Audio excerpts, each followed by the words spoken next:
Assalamualaikum warahmatullahi wabarakatuh. Yang saya hormati Bapak Irwan Siagian MPD selaku dosen mata kuliah teori belajar dan bahasa, dan teman-teman sekalian yang sudah nonton video ini, terima kasih. Di sini saya Bintang Khairullah dari kelas R3G dengan NPM 2024 21500275. Di sini ingin mempresentasikan tentang materi yaitu perkembangan pemrograman bahasa pertama. Di sini kita masuk pembahasan materi yang A yaitu hakikat bahasa pertama, B ada aliran-aliran bahasa pertama dengan subbab materi yaitu 1 bahasa secara alami atau aliran nativisme. Kedua, bahasa lewat peniruan atau aliran behaviorisme. Ketiga, ada bahasa lewat interaksi sosial atau aliran interaksionisme. Keempat, ada bahasa lewat daya pikir atau aliran kognitivisme. Yang C, ada hasil dari teori nativisme. D, ada hasil dari teori behaviorisme. E, hasil dari teori interaksionisme. Dan F, hasil dari teori kognitivisme. Di sini kita masuk bagian pertama yaitu hakikat bahasa pertama. Bahasa pertama merupakan fondasi bagi pemahaman makna dan nilai-nilai budaya. Melalui bahasa ibu, individu belajar mengenal dunia, membentuk identitas diri, serta menyerap norma-norma sosial yang berlaku di lingkungannya. Dalam konteks penerjemahan, bahasa ibu memengaruhi kemampuan individu untuk menafsirkan dan menyampaikan lain. Menurut Ahmad vs 2023, di sini kita tahu bahwa bahasa pertama bukan hanya alat komunikasi, tetapi juga dasar pembentuk cara berpikir identitas dan pemahaman budaya seorang. Karena itu, penguasaan bahasa ibu sangat memengaruhi ketetapan seseorang dalam memahami dan menerjemahkan makna dari bahasa lain. Contoh, seorang anak yang bahasa pertamanya adalah bahasa Indonesia akan lebih mudah memahami makna kata seperti gotong royong atau mudik, karena istilah tersebut memiliki nilai budaya dan konteks sosial yang khas Indonesia. Namun, ketika diterjemahkan ke bahasa lain, maknanya mungkin tidak sepenuhnya sama karena perbedaan budaya. Pemrograman bahasa pertama berkaitan dengan perkembangan sosial anak dan pembentuk identitas. Bahasa ibu umumnya adalah bahasa pertama yang dikuasai anak. Melalui interaksi sehari-hari dengan keluarga dan lingkungan terdekat, anak belajar mengekspresikan pikiran serta memahami orang lain. Menurut Yoga Tama A 2011. Maksudnya, bahwa bahasa pertama tidak hanya berfungsi sebagai alat komunikasi, tetapi juga berperan penting dalam membentuk cara anak bersosialisasi, memahami lingkungannya, dan membangun identitas dirinya. Melalui bahasa ibu, anak memperoleh kemampuan berbahasa sekaligus menyerap nilai-nilai budaya dan sosial yang menjadi bagian dari kehidupannya. Contoh, seorang anak yang tumbuh di keluarga berbahasa Jawa akan mulai menggunakan kata-kata seperti mbah, derek, atau mangan dalam percakapan sehari-hari. Melalui penggunaan bahasa tersebut, anak tidak hanya belajar berkomunikasi, tetapi juga memahami tata krama dan nilai kesopanan khas budaya Jawa, seperti berbicara halus kepada orang yang lebih tua. Bahasa pertama adalah pada anak usia dini yang berperan sebagai sarana untuk membentuk karakter dan keterampilan komunikasi. Melalui bahasa ibu, anak belajar menyampaikan pikiran, mengekspresikan perasaan, serta memahami aturan sosial yang berlaku di sekitarnya. Pendidikan bahasa ibu sejak dini dapat menciptakan masyarakat yang harmonis dan jauh dari konflik, menurut Nur Laila N 2017. Bahasa pertama memiliki peran penting bagi perkembangan anak sejak dini, bukan hanya untuk kemampuan berbicara, tetapi juga membentuk karakter, identitas, dan sikap sosialnya. Dengan menguasai bahasa ibu, anak belajar mengekspresikan diri sekaligus memahami nilai-nilai budaya dan aturan sosial.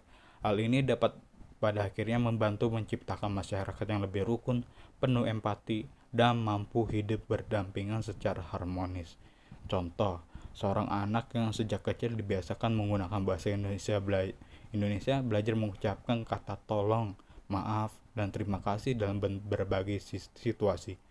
Melalui kebiasaan berbahasa yang sopan ini, anak tidak hanya terampil berkomunikasi, tetapi juga tumbuh menjadi pribadi yang berkarakter baik, menghargai orang lain, dan mampu hidup rukun di lingkungan masyarakatnya. Di sini kita masuk ke sintesis teori. Bahasa pertama yang diperoleh anak sejak dini tidak hanya berfungsi sebagai alat untuk menyampaikan pesan, tetapi juga menjadi jembatan untuk memahami dunia di sekitarnya.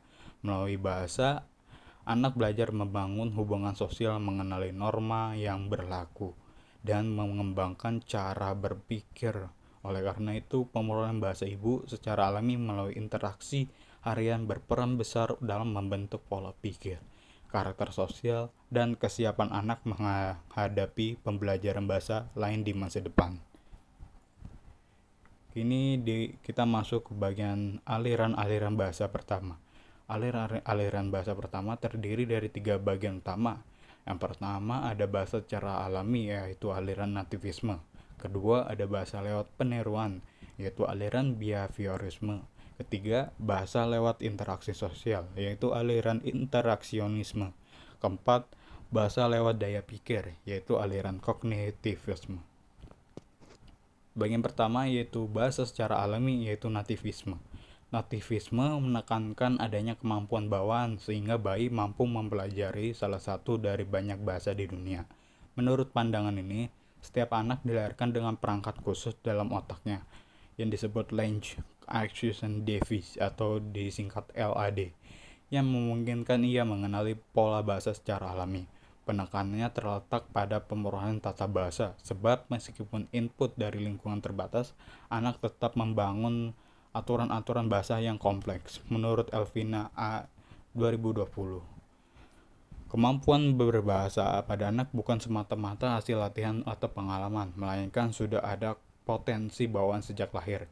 Anak dilengkapi dengan perangkat khusus dalam otaknya membuat mampu memahami pola bahasa dan menyusun tata bahasa sendiri. Contoh, seorang anak berusia 3 tahun sering mendengar kalimat sederhana seperti ibu masak atau ayah pergi. Walaupun tidak pernah diajarkan secara langsung aturan tata bahasa, anak mampu mengucapkan kalimat baru yang lebih kompleks. Misalnya, aku mau makan nasi atau kucing itu lari di keluar. Kedua, ada bahasa lewat peniruan, yaitu behaviorisme. Pemerolehan bahasa menurut teori behaviorisme bersifat empiris dan terobservasi. Anak dianggap sebagai tabula rasa, atau bisa disebut kertas kosong yang kemampuan bahasanya dibentuk sepenuhnya melalui pengalaman berinteraksi dengan lingkungan.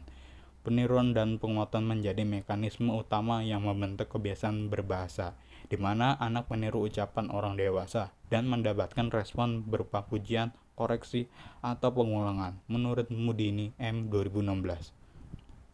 Dari pernyataan tersebut, anak memperoleh bahasa bukan karena bawaan sejak lahir, melainkan karena pengalaman berinteraksi dengan lingkungannya.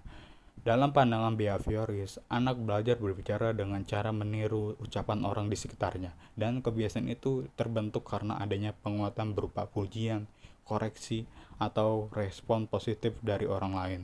Contoh, seorang anak kecil mulai mengucapkan kata makan setelah sering mendengar orang tuanya berkata, "Ayo makan." Ketika anak mengucapkan kata itu dengan benar, seorang orang tua memberi pujian atau senyuman. Dengan penguatan positif ini, anak semakin sering menggunakan kata tersebut, sehingga kebiasaan berbahasanya terbentuk melalui peniruan dan penguatan sesuai teori behavioris. Ketiga, bahasa lewat interaksi sosial atau interaksionisme. Teori interaksionis menggabungkan pendekatan nativis dan behavioris. Bahasa dipelajari melalui interaksi yang melibatkan kemampuan bawaan anak sekaligus pengaruh lingkungan sosial. Anak memiliki potensi alami untuk berbahasa, namun potensi tersebut akan berkembang melalui komunikasi sehari-hari dengan orang di sekitarnya. Menurut Rijalul AM 2019, terhadap kemampuan berbahasa anak tidak hanya berasal dari potensi bawaan sejak lahir, tetapi juga sangat dipengaruhi oleh interaksi sosial. Anak memang memiliki kesiapan alami untuk belajar berbahasa, namun perkembangan bahasa itu baru optimal jika ia berkomunikasi secara aktif dengan orang-orang di sekitarnya. Contoh, seorang anak berusia 2 tahun sudah memiliki kemampuan bawaan untuk menyerap bahasa. Namun jika anak tersebut hanya dibiarkan tanpa banyak diajak bicara, kosakatanya akan berkembang sangat lambat. Contohnya, ketika orang itu tua sering mengajak berbicara, membacakan cerita, atau memberikan respon terhadap ocehannya, anak lebih cepat menambah kosakata, memahami struktur kalimat, dan menggunakan bahasa dengan tepat. Keempat, bahasa lewat daya pikir atau kognitivisme, bahwa pemahaman terhadap perkembangan kognitif anak harus dijadikan dasar utama dalam merancang stimulasi bahasa, sebab bahasa tidak dapat dipisahkan dari proses berpikir anak. Oleh karena itu, setiap kata dan konsep yang diberikan kepada anak hendaknya disesuaikan dengan tahap perkembangan kognitifnya, agar memiliki makna yang nyata dan dapat dipahami secara utuh oleh anak. Menurut Nurlaila N. 2021, pemoralan bahasa anak harus disesuaikan dengan tingkat berkembang pikirannya. Artinya, ketika anak belajar bahasa, kata dan konsep diajarkan harus sesuai dengan kemampuan berpikirnya, agar mudah dipahami dan bermakna. Dengan begitu, bahasa tidak membuat anak bisa berbicara, tetapi juga membantu mereka berpikir logis, memahami lingkungan, dan mengembangkan kecerdasan kognitivisnya. Contoh, seorang anak berusia 3 tahun sedang belajar kata besar dan kecil.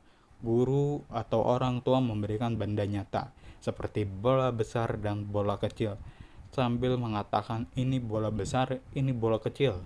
Dengan cara ini, anak tidak hanya menghafal kata, tetapi juga memahami maknanya secara konkret sesuai kemampuan kognitifnya pada usia tersebut. Di sini kita masuk hasil dari teori nativisme. Berikut hasil dari teori nativisme, yaitu ada pertama, kemampuan bahasa bawaan atau disebut innate language ability. Kedua, struktur tata bahasa universal atau disebut universal grammar. Ketiga, pengembangan kosakata secara cepat atau disebut fast mapping. 4. Pemahaman aturan gramatikal tanpa pengajaran eksplisit. Di sini kita masuk pertama, yaitu kemampuan bahasa bawaan.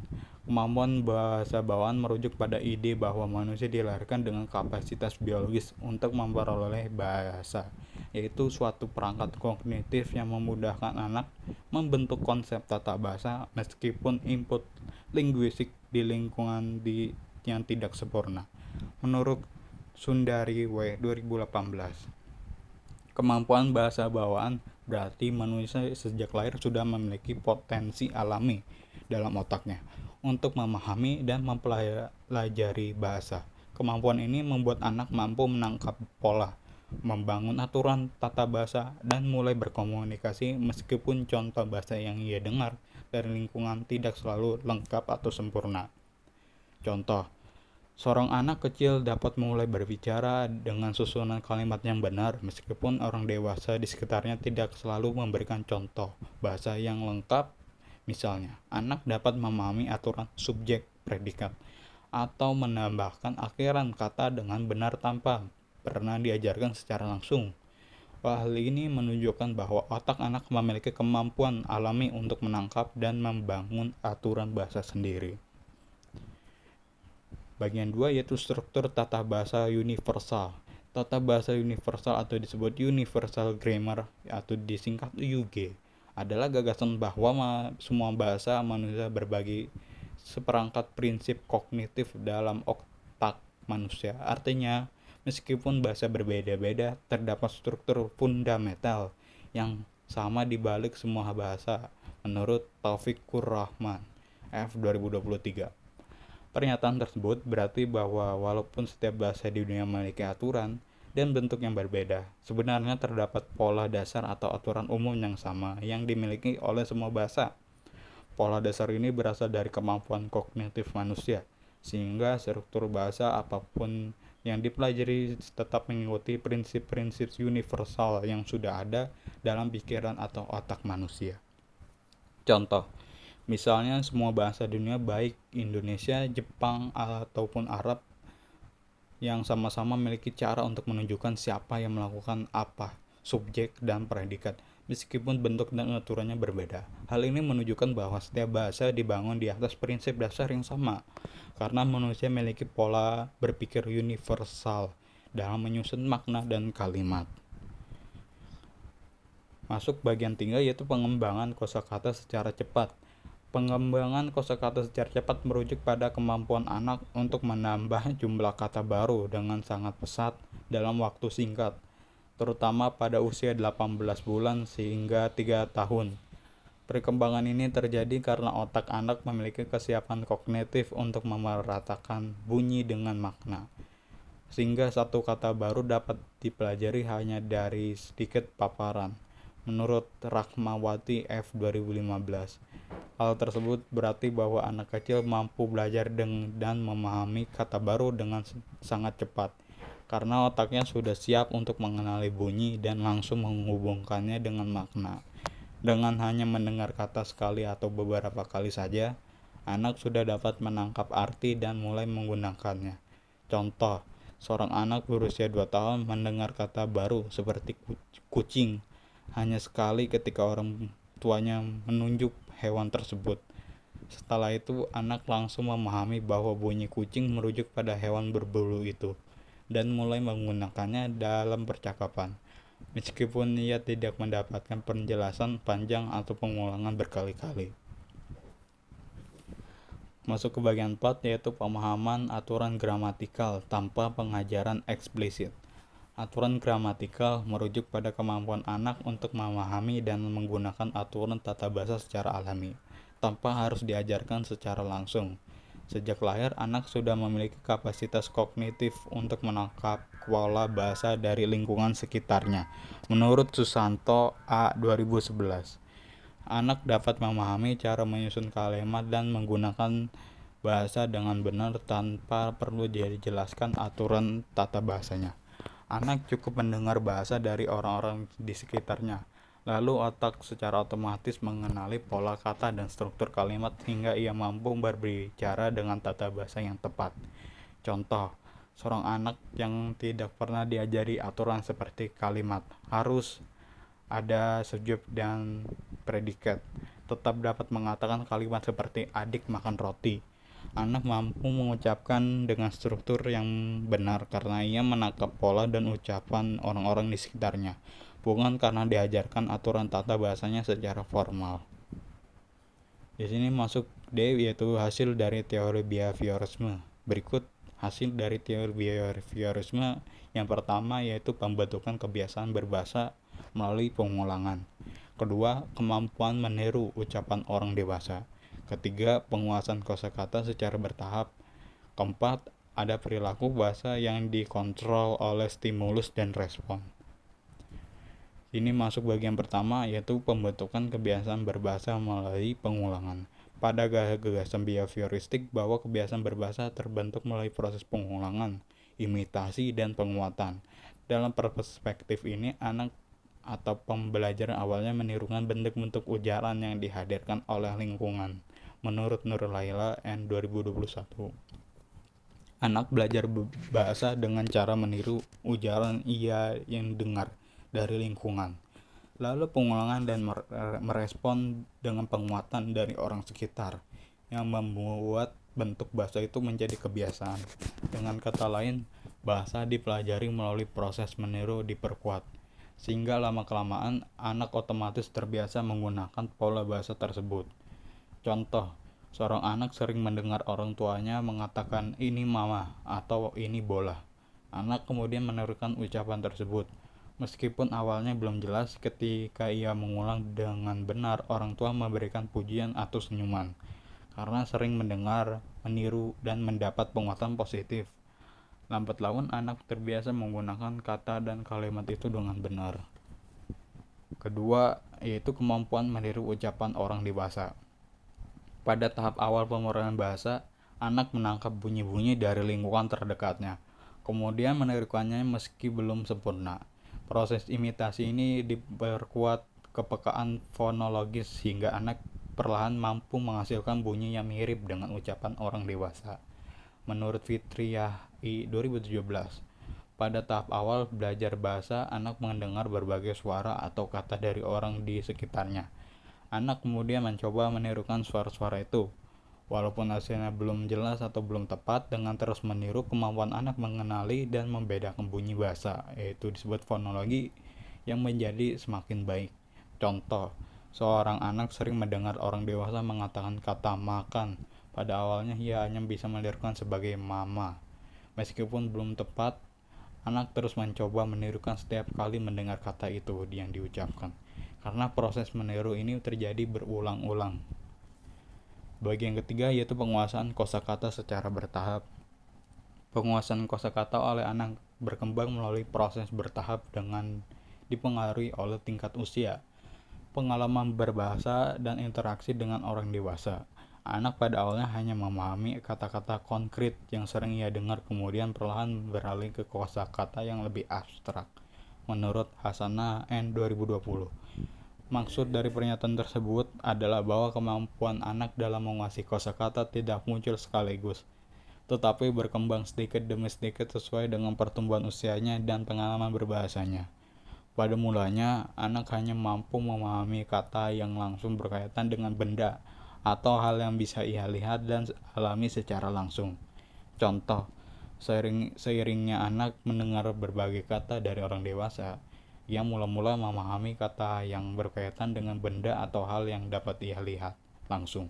Secara kemampuan berpikir dan bahasanya yang berkembang, anak mulai mampu memahami kata yang tidak berwujud atau tidak tampak secara fisik. Keempat, yaitu perilaku bahasa yang dikontrol oleh stimulus dan respon. Stimulus dalam pemrograman bahasa dapat berupa kata, ekspresi, atau intonasi yang muncul dalam interaksi. Sedangkan respon adalah ujian anak yang dibentuk oleh pengulangan sosial. Interaksi sehari-hari menciptakan pola belajar yang membuat anak terbiasa merespon secara verbal sesuai rangsangan yang diterimanya. Menurut Hidayati N. 2015, rangsangan yang diterima oleh anak dalam komunikasi sehari-hari seperti kata-kata yang didengar, ekspresi wajah, atau nada bicara orang dewasa mendorong anak untuk memberikan reaksi berupa ucapan. Ketika ucapan atau reaksi anak mendapat tanggapan positif dari orang dewasa, anak akan mengulanginya. Contoh, ketika orang dewasa berbicara kepada anak dengan kata tertentu atau nada suara tertentu, rangsangan itu mendorong anak untuk memberi reaksi berupa ucapan. Saat anak menanggapi dan orang dewasa menunjuk penerimaan atau pujian, anak menjadi terbiasa mengulangi respon tersebut. Di sini masuk bagian E, yaitu hasil dari teori interaksionisme. Berikut hasil dari teori interaksionisme. Yang pertama, ada perkembangan bahasa melalui interaksi sosial. Kedua, ada kemampuan memahami makna kata dalam konteks komunikasi. Ketiga, keterampilan pragmatik atau penggunaan bahasa sesuai situasi. 4. Pembentukan kosakata melalui percakapan dengan orang lain. Bagian pertama yaitu ada perkembangan bahasa melalui interaksi sosial. Perkembangan bahasa anak berakar kuat pada interaksi sosial. Bahasa dipandang bukan sekedar struktur internal, tetapi hasil aktivitas sosial anak memperoleh kosakata. Fungsi komunikatif dan kemampuan pragmatik lewat percakapan, bermain bersama, dan bantuan mediator seperti orang tua dan guru.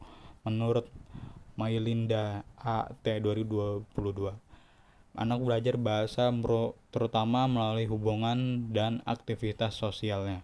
Kosakata, cara berkomunikasi, dan kemampuan memahami konteks tidak muncul begitu saja, tapi dibentuk lewat interaksi sehari-hari seperti berbicara dengan orang tua, bermain dengan teman, atau mendapat bimbingan guru. Contoh, seorang anak belajar menyapa orang lain dengan kata selamat pagi karena sering melihat dan mendengarkan orang tua di rumah. Saat bermain peran dengan teman, anak belajar bergiliran berbicara, meminta sesuatu atau mengekspresikan perasaan, sehingga kemampuan komunikasi dan pemahaman konteksnya meningkat. Guru juga bisa membantu dengan membacakan cerita dan mengajukan pertanyaan, sehingga anak belajar dengan kosakata baru dan cara menyusun kalimat secara tepat. Kedua, ada kemampuan memahami makna kata dalam konteks komunikasi. Kemampuan memahami makna kata dalam komunikasi bergantung pada penguasaan makna dasar, kata semantik, sekaligus kemampuan menafsirkan kata sesuai konteks sosial, budaya, dan situasional pragmatik. Tanpa memperhatikan konteks, makna kata bisa disalah tafsirkan, terutama untuk kata konotatif, idiom, atau metafora. Menurut Nail H. 2025, seorang bisa mengerti arti kata bukan hanya dari kamus atau disebut makna dasar, tapi juga harus memperhatikan situasi dan konteks saat kata itu digunakan. Kalau konteksnya diabaikan, kata-kata yang memiliki makna kiasan, idiom, atau tersirat bisa disalahpahami. Dengan kata lain, memahami kata secara tepat memerlukan kombinasi antara pengetahuan tentang arti kata dan kemampuan membaca. Contoh, kata hujan emas. Secara harfiah berarti turun emas dari langit. Dalam konteks idiom, artinya adalah kesejahteraan atau rezeki yang melimpah. Jika seorang tidak memahami konteks atau budaya yang menggunakannya, kata ini bisa disalahartikan secara literal. Ketiga, yaitu keterampilan pragmatik atau penggunaan bahasa sesuai situasi. Keterampilan pragmatik adalah kemampuan seseorang menggunakan bahasa dengan memperhatikan konteks sosial, situasional, sehingga ucapan atau tuturan bukan hanya benar secara tata bahasa, tetapi tetap secara sosial. Menurut Indah R. 2023, seorang tidak hanya menguasai aturan bahasa secara benar, tetapi juga mampu menyesuaikan cara berbicara atau menulisnya agar sesuai dengan situasi, lawan bicara, dan norma sosial yang berlaku.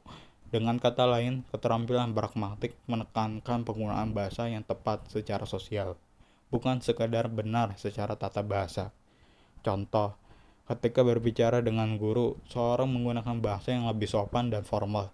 Sedangkan saat berbicara dengan teman sebaya, ia menggunakan bahasa yang santai dan akrab. Hal ini menunjukkan bahwa ucapan disesuaikan dengan situasi dan lawan bicara, bukan hanya mengikuti aturan tata bahasa. Bagian 4 yaitu membentuk kosakata melalui percakapan dengan orang lain. Pendekatan pragmatis dan komunikatif yang melibatkan percakapan, bercerita, dan interaksi dua arah tampak efektif dalam pendekatan komunikatif interaktif untuk meningkatkan kosakata anak usia dini.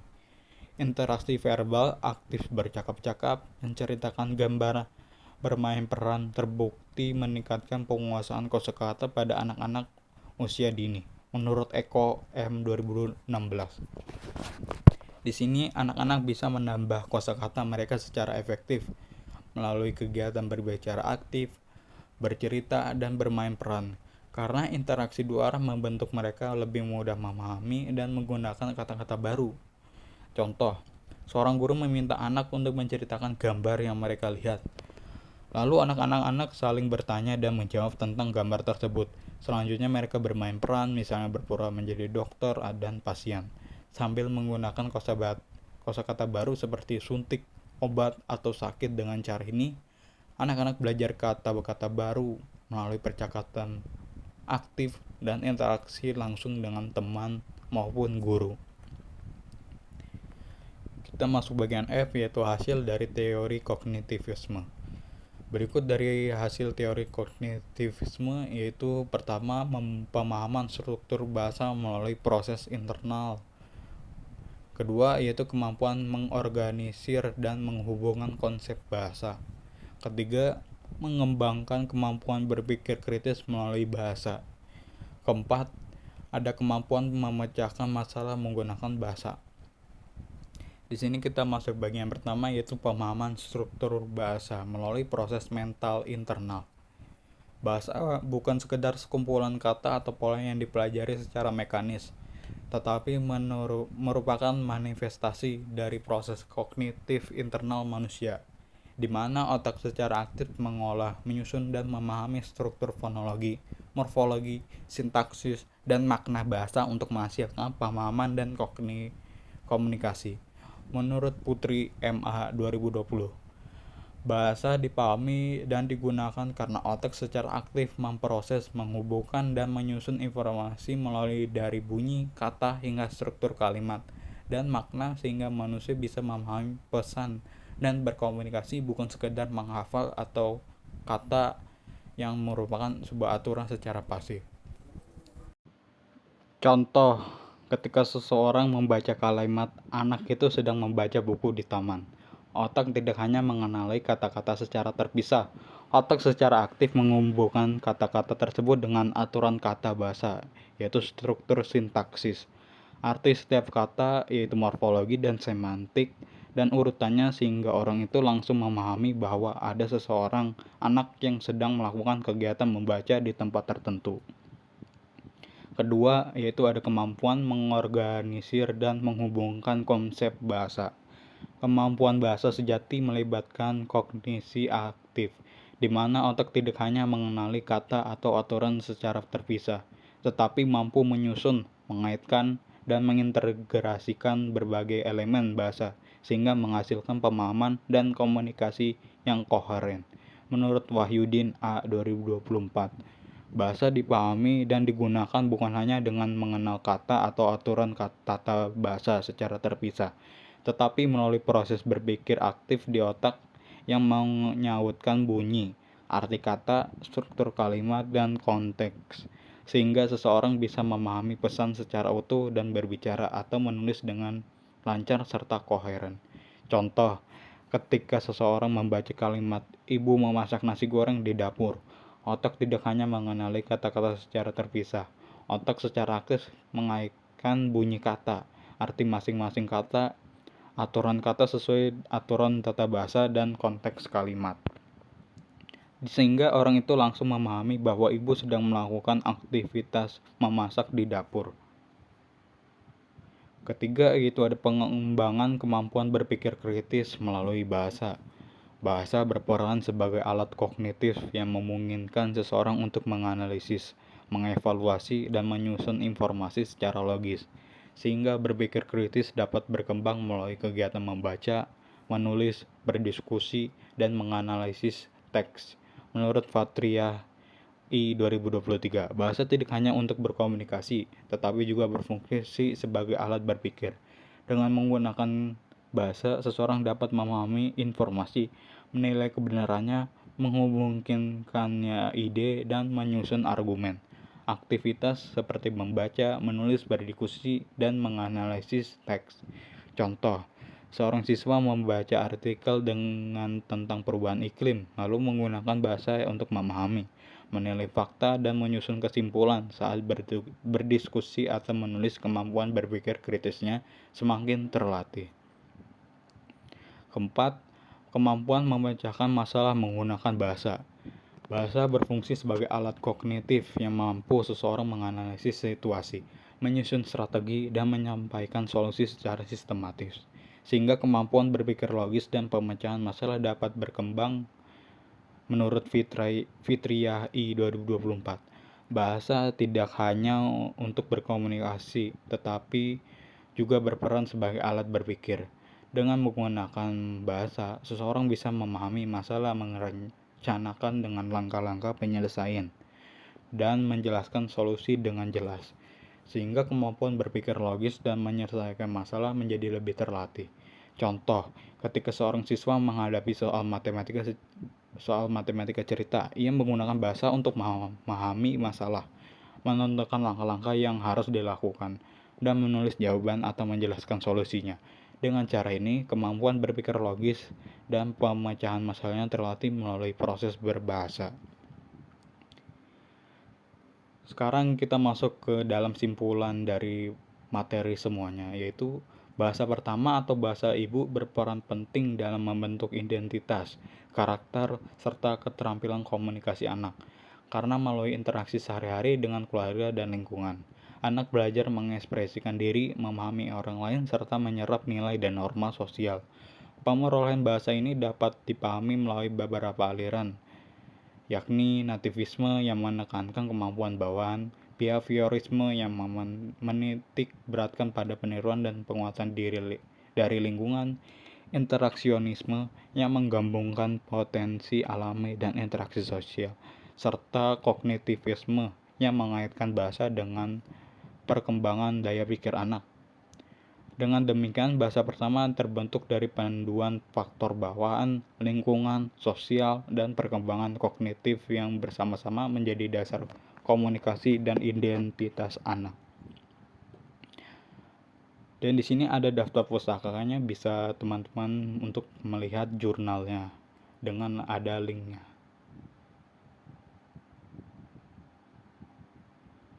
Mungkin segitu saja dari saya, mohon maaf kurang lebihnya. Assalamualaikum warahmatullahi wabarakatuh.